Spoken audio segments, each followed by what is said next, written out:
Hiya, friends. You look like you may be having a happy day. Or maybe not. It's pretty hard to see through your windows. All I know is maybe it's time for some more joyful sadness to enter your life. And the best way to do that is by playing The Last of Us Part 1. But we're not just gonna play it. We're gonna experience to the best of our ability life like Ellie and Joel would have to, by not taking any damage. Should we take damage, we'll have to reset to the last checkpoint. This is my first time playing The Last of Us, so best to take it easy and play on the grounded difficulty. It has to be the lowest difficulty, I'm sure, with it being at ground level. There's no health bars or, well, any HUD to see, but I promise it's quite obvious when I take damage. Here's a nice reset counter for you to keep track of my inability to learn. With a very strong spoiler warning ahead, let's go see how many people we can eliminate in our quest to be the very last of us. Before we get to being the last of us, we need to be the most of us. As Sarah, Joel's daughter, I get to just enjoy a nice night with Dad and a good night's sleep. Sadly, this isn't a fun life simulator because everything goes wrong quite quickly. Actually, you know what? That does sound exactly like how life normally goes, so scratch that last thing. Trying to drive to safety, we forget to use our turn signal and get into a car accident. Now playing as Joel with Sarah in my arms, I book it out of there as the newly infected attack. My brother Tommy apparently stepped in a glue trap though, as he doesn't seem to be making much headway.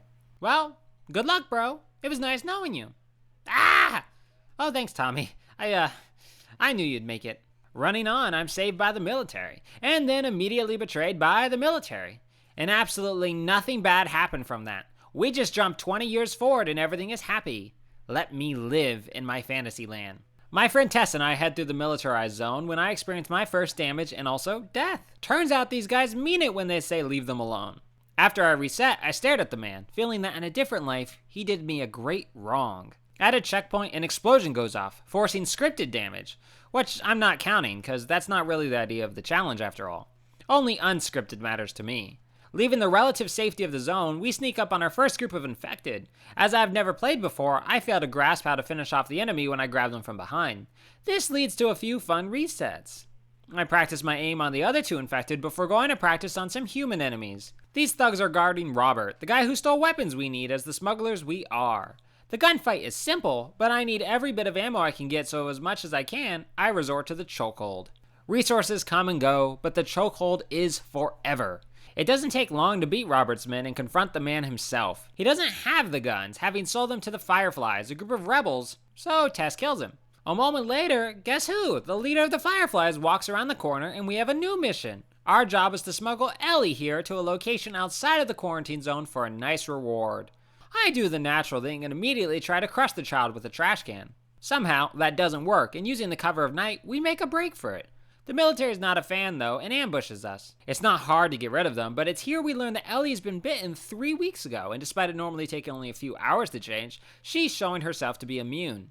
That's very cool, Ellie. So why is it I'm the one that keeps having to go into danger? I'm not immune. I take some scripted damage by this overly friendly clicker, and then plenty of unscripted damage thanks to these runners.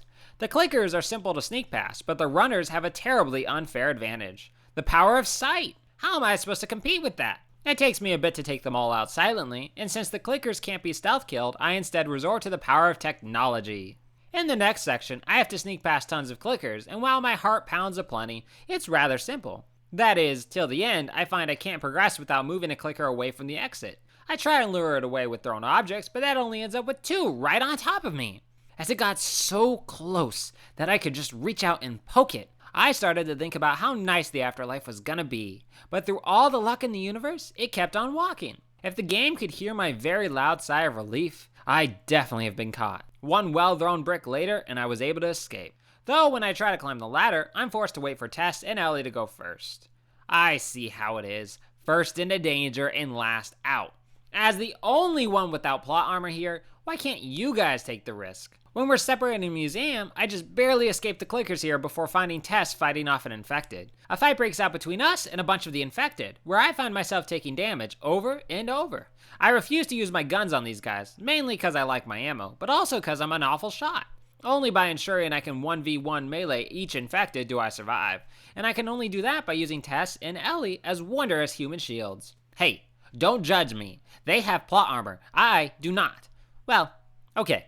Turns out Tess has been bitten and dies holding off the military who finally tracked us down, but she did have plot armor prior to that. And the Fireflies we are here to meet, they're also dead, so that's fun. Time for Ellie and me to skedaddle past the soldiers and make our way to my brother's a good deal away. Before we can do that, we need to visit Bill, a hardcore survivor who can hook us up with a car. But first we stumble upon some explosive traps of his, and I take the time to pull a fun prank on Ellie. Boy, do I wish I was still alive to see the look on her face. Alive again, I manage to quickly die once more when I'm caught up in one of Bill's rope traps. It's here I finally let loose with my ammo, as I'm not exactly in the best position to strangle anyone. Bill frees us and I take off. It isn't hard to sneak past the next section, but I find it impossible to sneak all the way to the nearby school. I've gone mad with power, and I'm gonna fist fight all these zombies into the dirt. Multiple times I reach the school, but the two of them take forever to crawl through the window, causing restart after restart. Finally, I realize in a moment of sheer wonder that I can actually open the window myself, triggering the cutscene moving forward.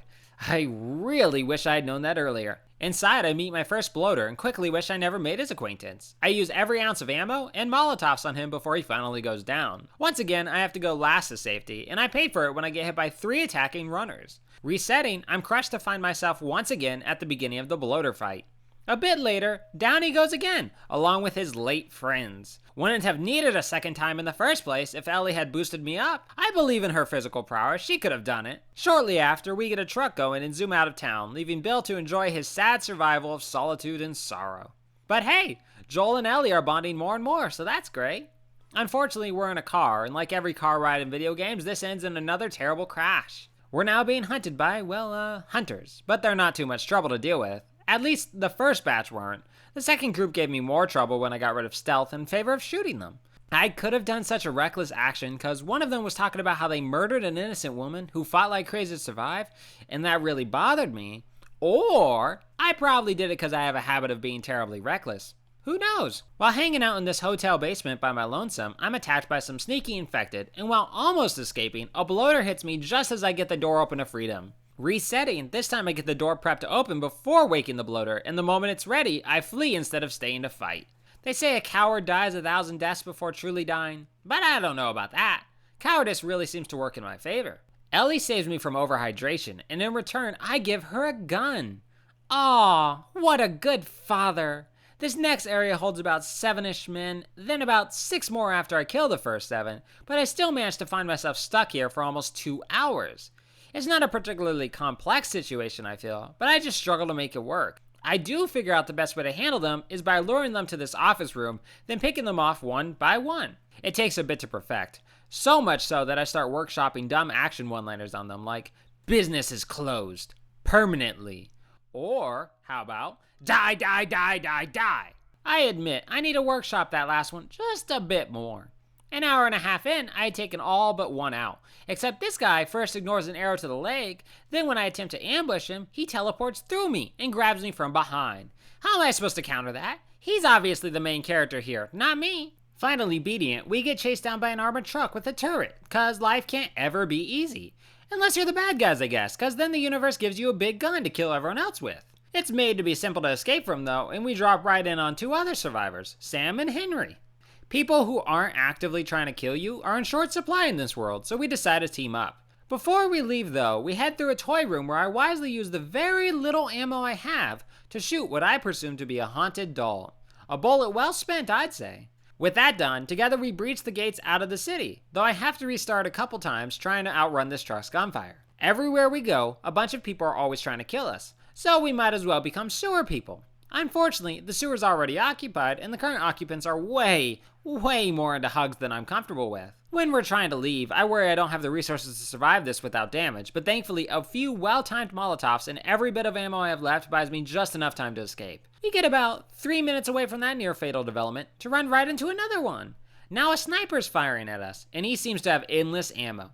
I don't get it personally. I barely have any ammo in the world. Every time I kill enemies, they're apparently carrying around empty guns. Yet here they are, firing as though they're sitting on the largest supply of bullets in the world. When I finally make it past the hail of gunfire using a couple smoke bombs, I can confirm they are in fact not sitting on the biggest pile of ammo ever. I can also confirm though that this sniper rifle is magic and does have endless bullets. This game is full of emotionally charged moments, but personally, getting to use a sniper that has infinite ammo and one-shots everything, that brought me to tears more than any other spot. It breaks my heart having to leave the gun behind, and then something equally heartbreaking happens a moment later. Sam's gotten bitten, so we lose both the brothers in a tragic moment that I'm not going to show, because, well, this is a no damage challenge, and the amount of emotional damage I took here is a bit too great. If you want those tears, it's easy to look the scene up yourself. It's so heartbreaking, in fact, that the entire season changes, and we find ourselves finally at Tommy's place. Joel's brother, Tommy, has set up one of the extremely rare places where everyone isn't trying to kill us, but sadly, it doesn't stay that way for long. Now that I'm here, bandits break in to kill us. Because of course, it's a good thing Joel has amazing skills because the universe is doing everything in its power to kill him. This section surprises me by being the hardest section in the game for me. There's no stealth option, my allies do next to nothing to help me, I have pretty much zero ammo, and there's not a lot of good cover. I do have a lot of bricks though, enough to either build a small wall or break a ton of heads, and I'm not in the construction business, so it's an easy choice. After almost 2 hours of struggling, I finally win, marking one of the happiest moments of my life. And about 5 minutes after that, my game crashed. My PS5 did not do me the favor of saving the footage, so that sucks. But despite all the suffering and footage lost, I now have a horsey. So it's nice to see the struggle was well worth it.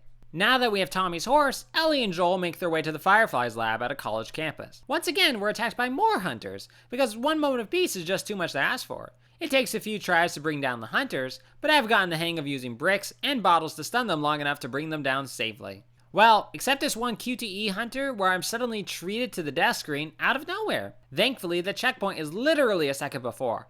But now I'm a little hesitant to open this door. And I was right to be, as the QTE ends with more scripted damage.